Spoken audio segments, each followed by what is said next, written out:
শেরপুরে চলমান বন্যায় মৃতের সংখ্যা বেড়ে হয়েছে 11। বৃষ্টি না থাকায় পানি কমতে শুরু করলেও এখনও পানিবন্দী অনেক মানুষ। তবে পানি নামার সাথে সাথে ভেসে উঠেছে ক্ষতির চিহ্ন। দুর্গত এলাকায় দেখা দিয়েছে খাবার ও সুপেয় পানির সংকট। তবে 4 দিনও খুব একটা উন্নতি হয়নি ময়মনসিংহের বন্যা পরিস্থিতির। কিছু এলাকায় পানি কমলেও নতুন করে প্লাবিত হচ্ছে ভাটি অঞ্চলের গ্রাম। নেত্রকোনায় বন্যা পরিস্থিতির অবনতি হয়েছে। সোমেশ্বরী নদীর পানি কমলেও উদাখালী নদীর পানি বইছে বিপদসীমার উপর দিয়ে। বেড়েছে কংস নদীর পানিও। এতে প্লাবিত হচ্ছে নতুন নতুন এলাকা।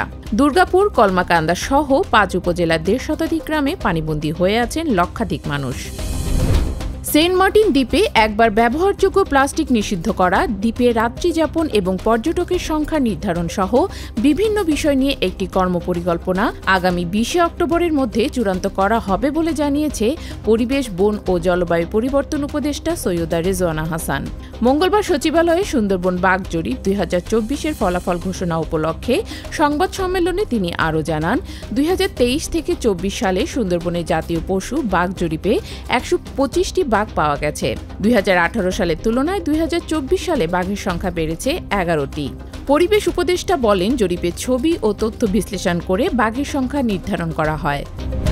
কক্সবাজারের উখিয়ায় রোহিঙ্গা ক্যাম্পে একই এনজিওতে কর্মরত 2 কর্মীর ঝুলন্ত মরদেহ উদ্ধার করেছে পুলিশ।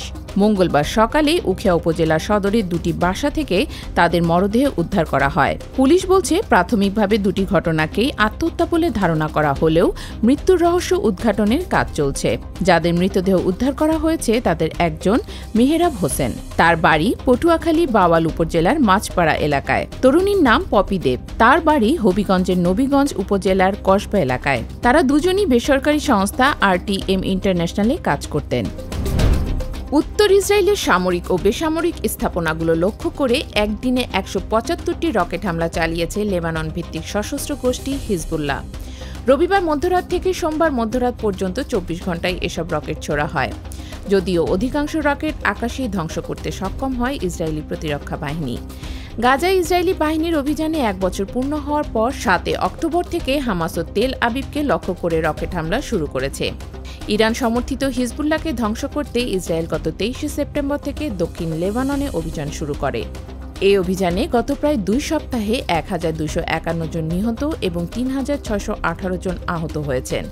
বাস্তুচ্যুত হয়েছেন 12 লাখেরও বেশি মানুষ। চলতি বছর পদার্থবিজ্ঞানে নোবেল পুরস্কার পেয়েছেন জন জে হপফিল্ড ও জফ্রি হিন্টন। কৃত্রিম নিউরাল নেটওয়ার্কের মাধ্যমে মেশিন লার্নিং সম্ভবপর করে তোলার ক্ষেত্রে গুরুত্বপূর্ণ আবিষ্কার ও উদ্ভাবনের জন্য তাদের এই পুরস্কার দেয়া হয়। তাদের গবেষণা মেশিন লার্নিং ও AI তথা কৃত্রিম বুদ্ধিমত্তার উন্নয়নে গুরুত্বপূর্ণ ভূমিকা রাখছে। আন্তর্জাতিক টি-20 থেকে অবসর নিলেন মাহমুদুল্লাহ রিয়াদ।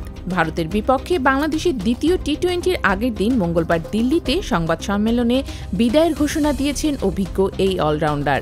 আগামী শনিবার হায়দ্রাবাদে চলতি সিরিজের 3য় ও শেষ ম্যাচ খেলে এই সংস্করণ থেকে সরে দাঁড়াবেন এই তারকা। এখন পর্যন্ত 177টি টি-20 খেলেছে বাংলাদেশ দল। এর মধ্যে 140টি ম্যাচে লাল সবুজ জার্সিধারীদের প্রতিনিধিত্ব করেছেন মাহমুদুল্লাহ।